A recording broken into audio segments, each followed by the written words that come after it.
मैंने लोगों को ये सोचकर अंडर कॉन्फिडेंट होते हुए देखा है कि मेरी तो इंग्लिश स्पीकिंग अच्छी नहीं है तो मैं तो इंटरव्यू क्रैक ही नहीं कर पाऊंगा। हम में से बहुत सारे ऐसे लोग हैं जो इंग्लिश मीडियम स्कूल के पास आउट्स नहीं होते हैं, घर में रीजनल लैंग्वेज या हिंदी बोली जाती है, तो ऑब्वियस है कि इंग्लिश हमें नेचुरली नहीं आती है। So if you are facing similar challenges जहां आपने अपने इंटरव्यूज़ को क्रैक करने के लिए हार्ड स्किल्स तो बहुत अच्छे से प्रिपेयर कर लिए हैं, but poor English communication skills की वजह से आपको कॉन्फिडेंस नहीं आ रहा है, तो आज की वीडियो देखने के बाद आपका डर कॉन्फिडेंस में बदल जाएगा और at the end of the video आपको ऐसा लगेगा कि अच्छा बस इतनी ही इंग्लिश आनी चाहिए। So without wasting even a single minute let's start the video. आज की वीडियो में मैं आपको 5 very simple and easy to implement English speaking tricks बताऊंगी जिसको यूज़ करके आप अपना इंटरव्यू आराम से क्लियर कर लोगे without even being the master of English. And last में I tell you a bonus tip जिसने मुझे पर्सनली 20 से ज़्यादा इंटरव्यूज़ क्लियर करने में हेल्प करी है, एंड मैंने जिन्हें भी गाइड किया है उन्हें भी इस ट्रिक को यूज़ करके पॉजिटिव रिस्पॉन्सेज मिले हैं। So make sure you be with me in the video till the end. So before we start the video, एक चीज़ मैं आपको क्लियरली बताना चाहती हूँ कि इंटरव्यू में इंटरव्यूअर सिर्फ ये नहीं देखता कि आपकी इंग्लिश कम्युनिकेशन स्किल्स कितनी स्ट्रॉन्ग है, आप कितना परफेक्टली इंग्लिश बोल रहे हो, आपकी फ्लुएंसी कितनी अच्छी है, बल्कि इंटरव्यूअर ये देखता है कि आप क्लियरली अपनी बात को कम्युनिकेट कर पा रहे हो कि नहीं, आपका कॉन्फिडेंस लेवल कैसा है, एंड आप जो इंटरव्यू क्वेश्चन पूछ रहा है उसको कितने अच्छे से समझ पा रहे हो। तो मैंने पर्सनली बहुत सारे इंटरव्यूज़ दिए हैं, बहुत सारे इंडस्ट्री एक्सपर्ट से बात करी है, बहुत सारे पॉडकास्ट ली है, and one thing that I can tell you is अगर आपका कॉन्टेंट अच्छा है so you will nail your interview even if your English is not that good. But if you have good English and good communication skills, you are going to leave a lasting impression on the interviewer's eye. Now let's talk about the first trick, which is be ready with your basic questions. इसको समझने से पहले interview का structure समझते हैं। तो जब आप इंटरव्यू के लिए अपीयर होते हो तो सबसे पहले आपको इंटरव्यूअर को ग्रीट करना पड़ता है, देन इंटरव्यूअर आपसे आपका इंट्रोडक्शन पूछता है, एंड इसके अलावा कुछ ऐसे बेसिक क्वेश्चंस हैं जो ऑलमोस्ट हर इंटरव्यू में किसी ना किसी तरीके से पूछे जाते हैं, जैसे आपने किस प्रोजेक्ट पर काम किया, उस प्रोजेक्ट में आपका रोल क्या था, why should the company hire you, आप डाउन द लाइन 5 years में अपने आप को कहाँ देखते हो, what are your strengths and weaknesses. So trick ये है कि अगर आपको पता ही है कि कुछ स्पेसिफिक क्वेश्चंस हैं जो इंटरव्यू में पूछे ही जाते हैं, सो आप इन क्वेश्चंस की लिस्ट बनाकर इनको प्रिपेयर करके जा सकते हो। और जब आप प्रिपेयर करके जाते हो तो पहले दूसरे क्वेश्चंस को जब आप अच्छी तरीके से आंसर करते हो तो ऑटोमेटिकली आपके अंदर भी कॉन्फिडेंस आता है, and you leave a very good first impression in the interviewers I also. And one more thing, जब आप प्रिपेयर्ड होके जाते हो तो गलती करने के चांसेस भी ऑटोमेटिकली कम हो जाते हैं। सो स्क्रीन पर आप कुछ क्वेश्चंस देख सकते हो, इन क्वेश्चंस की list along with the answers मैं डिस्क्रिप्शन में आपको शेयर कर दूंगी एक डॉक में, तो आप उसको डाउनलोड कर लेना, and according to your details and your job roles आप उसको कस्टमाइज करके मेमोराइज करके इंटरव्यू से पहले जा सकते हो। लोग सोचते हैं कि अरे ये क्वेश्चंस याद करके चले जाएं, ऐसे थोड़ी होता है कि इंटरव्यू में याद किए हुए क्वेश्चंस इंटरव्यूअर पूछ लेगा। तो है ऐसा, कुछ क्वेश्चंस हैं जो ज़रूर ही पूछे जाते हैं इंटरव्यू में किसी ना किसी तरीके से, तो याद करके चले जाओ, what is the problem. Talking about the next trick, so it is use simple English. जो भी बात आप इंटरव्यूअर को एक्सप्रेस करना चाहते हो वो आप क्लियरली कम्युनिकेट कर पाओ, आपको उतनी इंग्लिश बोलनी है। So technically avoid using very hi fi and fancy English. हम में से बहुत सारे लोग ऐसे हैं जो एक डायरी मेंटेन करते हैं, 2 वर्ड्स 3 वर्ड्स लिख के, उनकी डेली ऐसे 2-3 वर्ड्स लिख के उनकी मीनिंग लिखना, फिर उनको याद करना, उनको सेंटेंसेस में यूज़ करना। सो ये वर्ड्स आप तब तक इंटरव्यू में मत यूज़ करना जब तक आपको उन वर्ड्स में कॉन्फिडेंस नहीं है, उनका यूसेज आपको प्रॉपर्ली पता नहीं है, उनका प्रोनाउंसिएशन आपको प्रॉपर्ली पता नहीं है। अगर आप यूज टू हो इन लैंग्वेज को, इन वर्ड्स को यूज़ करने में अपनी डेली लाइफ में, तब तो it make sense, otherwise avoid using such complicated words. For example, instead of saying I consider myself a quintessential team player, you can simply say that I consider myself a great team player.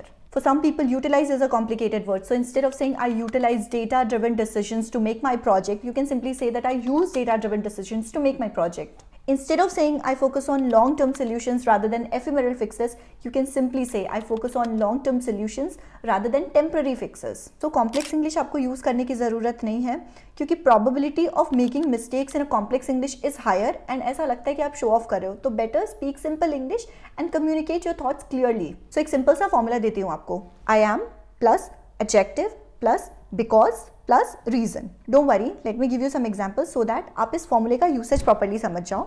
So I am hard working because I complete my task on time. I am reliable because my team trust me. I am quick learner because I adapt to new technologies fast.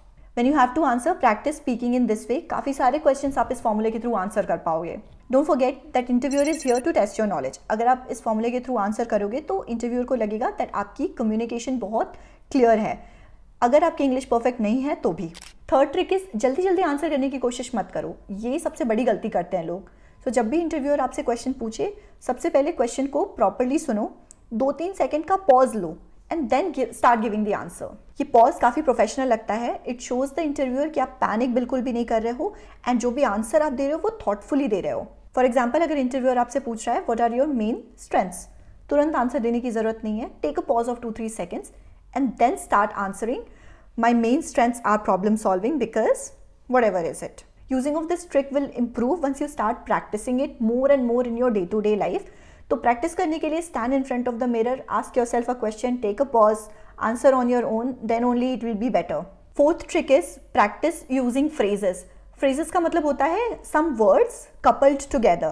So in phrases को use करने से पहले आप इनको अपनी daily life का part बनाओ, make a list of these phrases and start using it in your daily life so that it naturally comes to you. Phrases use करने से आपको पहली चीज़ तो एक ब्रेक मिलता है अपने इंटरव्यू में सोचने का। You speak some words, you are not quite, you are not in the pause mode and you are thinking, that gives you by an extra time to frame your answers properly. जैसे कि starting phrase, whenever a question is thrown in front of you, you can say thank you for asking this question, that's a great question, based on my experience in my previous role. इस तरीके के जो phrases आप use करके एक extra time bye कर सकते हो, plus it looks very professional as well. Similarly कुछ एंडिंग फ्रेजेस हैं जो आप यूज़ कर सकते हो, like I am excited about this opportunity, I believe I can contribute to your team, I am looking forward to working here. कई बार ऐसे क्वेश्चंस भी आते हैं हमारे सामने जिनका सोल्यूशन हमें पता नहीं होता, हमें आंसर पता नहीं होता। So at that time you can use some emergency phrases like I don't have direct experience to this, but you can give your answer. I'm not familiar with this specific area, but I'm eager to learn. This is new to me, but I can adapt quickly. Screen पर ये phases आपको show रहे होंगे. You can take a screenshot and practice it. Fifth trick is use STAR method. So before I tell you, कोई भी communication effective और engaging तब होती है जब वो story के form में होती है. So even if you are learning to answer technical question, make a proper story while you are giving the answer. ये बहुत powerful है. And story का मतलब ये नहीं कि randomly आप कभी भी कुछ भी बोल रहे हो. There has to be a format when you are giving the answer. यहाँ पर आप एक method use कर सकते हो which is STAR method, where you tell the situation plus task plus action plus result. So instead of simply saying that I'm good at problem solving, say in my college project we faced a coding error, which is the situation. I spent extra time debugging and found the solution, which is the action. Our project was completed successfully, which is the result. ये interviewer को engage रखता है, plus this is also memorable. And आप कोई सा भी communication का course ले लो या जो कोई भी आपको इफेक्टिव कम्युनिकेशन सिखाएगा वो ये जरूर बोलेगा that try to give your answer in STAR format. So what you have to do is prepare 3 stories nicely before the interview. Problem solving story, teamwork story, learning and adaptation story. And when you are preparing such stories, write it down, practice properly so that you don't look like a robot. Coming to the bonus tip, turn the table technique. Interview हमेशा smiling face के साथ दो. आप कितना डर रहे हो, आप कितना नर्वस हो, बिल्कुल भी इंटरव्यूअर को दिखाने की ज़रूरत नहीं है. An interview is all about mutual conversation. ऐसा बिल्कुल भी नहीं लगना चाहिए कि सिर्फ इंटरव्यूअर बोले जा रहा है, सवाल पूछे जा रहा है और आप सामने से बैठ के स्क्रूटनाइज हो रहे हो और सिर्फ आंसर दे रहे हो. Interview is a 2-way communication, so keep the mutual conversation on going. Turn the table मतलब इंटरव्यू खत्म होने के बाद you should be the person asking questions to the interviewer.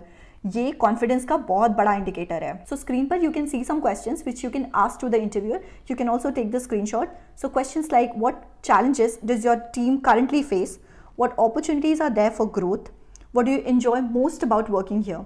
When you ask these type of questions to the interviewer, it shows that you are genuinely interested for the role. So what you can do is आप 2-3 questions पहले से prepare करके जा सकते हो which you can naturally ask to the interviewer and you don't sound rehearsed. मैंने एक चीज़ और देखी है that when you ask questions at the end of the interview, you kind of build a rapport with the interviewer as well, because it's not just getting the job, it's beyond that as well. I hope ये video आपको अच्छी लगी होगी. Similarly, how you can improve your English communication skills, उस पर मैंने detailed video बना रखी है which you can check. अगर इस वीडियो से related कोई भी question है so you can let me know in the comment section. बाकी ये वीडियो अच्छी लगी है so don't forget to hit the like button, share it to your friends and family who are appearing for the interview and not having good English and care about cracking the interview. And don't forget to subscribe to my channel and hit the bell notification so that you get notified जब भी मैं कोई नई video डालूँ तो. Thank you so much.